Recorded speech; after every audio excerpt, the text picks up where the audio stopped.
The most recent episode kept exploring the depths of Tim and Hawk's relationship during the crisis. It still didn't provide an explanation for the primary duo's split, though.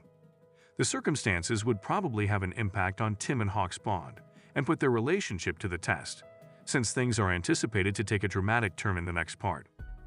The scene of this week's episode opens directly outside the M305 office, where Senator Joseph McCarthy's Subcommittee of Investigations works to identify and apprehend alleged communists and subversives, a term that is, once again, essentially code for queer people. We observe as a man who has likely just lost his entire career of work due to mere suspicions about his sexuality, leaves the office and undoes his tie. The viewer is not given any verbal explanation of what is happening in this scene, yet it is obvious what is implied. In addition, having watched the first episode of House of Cards, I believe I have a good idea of what to expect when a suicide on television is going to startle me. The scene in which this man walks into oncoming traffic is foreseeable, but it doesn't make it any less frightening. What makes it even more distressing is the contrast between the happy shoppers and the sight of a dead man who will never celebrate another Christmas. A quick trip back in time to the 1980s reveals that Marcus, Hawk, and Tim's acquaintance is still residing with Frankie, his lifelong lover. Alongside Tim, the two men have settled in San Francisco, a gay mecca, with their apartment serving as a temporary haven for young LGBT children. The group gets together to see their old friend, Roy Cohn, where Cohn angrily disputes that AIDS is killing him. This transports us to the 1950s, during the height of Cohn and McCarthy's influence. This means, in Cohn's opinion, that David Sheen, who is drafted into the Army over his strong objections, must get special treatment.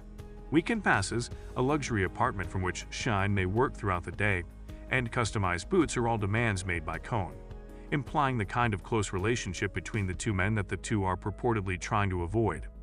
The Army sends a memo to McCarthy's office in response to Cohn's demands, threatening to file charges against his subcommittee if these demands are not met. McCarthy's entire office might be examined in front of cameras, allowing the public to witness the proceedings, should these allegations be brought. This is when McCarthy truly began to perspire, if you are familiar with how his reign of terror came to an end. Hawk, meanwhile, is perspiring as well because he finds a letter summons him for an interview from McCarthy's subcommittee on his desk. He is unaware of who has attempted to expose him or why, only that his formerly impenetrable facade has weakened. The slick, snake-like Hawk kills the verbal exam, speaking and even walking sufficiently like a straight man to satisfy the subcommittee, if only for that one day. Tim and Hawk get extremely concerned when they learn that he must return for a polygraph. This episode is incredibly compelling because it demonstrates the full extent of Hawk's steely resolve, and Matt Bomer excels at conveying menace. Hawk looks back at the official doing his subcommittee interview and asks, "Do you ever worry that someone will kill you instead?" after learning that there is an average of one suicide every week. For those who are watching and wish these folks could fight back without losing everything, it's a terrifying tiny win. Hawk also unleashes vitriol at Miss Addison, Kira Graves, his office assistant, when he finds out later that it was she who outed him to McCarthy's people by discovering the book Tim put on his desk with the inscription, "You're wonderful," inside the cover. He whispers in Miss Addison's ear, "You're right, Miss Addison.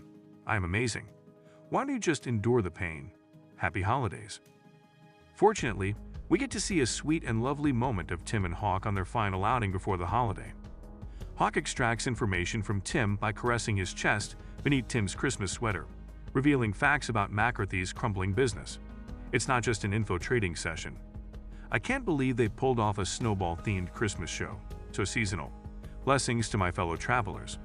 Hawk asks Tim nicely what they would do if they could spend Christmas together, and presents him a pair of cufflinks with his initials on them. After a few moments of quiet between the two men, Tim tells Hawk that he doesn't remember ever feeling this joyful. Hawk attempts to visualize an issue of Time magazine featuring a dignified, middle-aged woman on the cover, and for the most part succeeds. As Cohn continues to stand his ground, the Army affirms that it will file charges against McCarthy's subcommittee. Additionally, Cohn gets access to the third-party evidence Hawk obtained in Episode 3 regarding McCarthy's purported affair with a male Army veteran. Cohn becomes enraged right away. He thinks that McCarthy betrayed him in order to keep the senator's personal secrets safe. Cohn remains unfazed in his savage search for subversives, even in light of his covert relationship with Shine. After all, Cohn will seem as honest as an arrow to the curious public if he can effectively outmaneuver others in the course of his campaign. Hawk informs Marcus that he passed his polygraph exam without feeling guilty. He claims, "Guilt cranks the machine, and I have none." It's a brief but lovely moment, acknowledging the status of his connection with Tim. Over time, Hawk is unable to escape his guilt, and in the 1980s we find out that regret is half of the reason he visited Tim. Hawk views this as an opportunity to care for someone again, but he also feels terrible about how he's been treating his girlfriend for the past 30 years. Tim apologizes for saying that Hawk doesn't fit the role of the nurse, and the two men mention for the first time that Hawk and his wife, Lucy, lost a child. Tim was upset that Hawk wouldn't contact the chief of staff of the California governor, which is why he said what he said. Hawk is concerned that Tim's plans to campaign for an AIDS anti-discrimination bill, which is in the works and needs the governor's signature, will be jeopardized if he introduces the bill.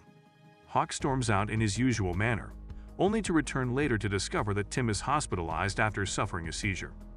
Hawk is suddenly struck with a massive blow by the truth of his own selfishness, the same egocentrism that allowed him to create a lovely life with a wife and grandchildren, and ultimately drive Tim away. Considering how gloomily this episode started, I suppose it was a little foolish to assume that fellow travelers may end on a lighter note.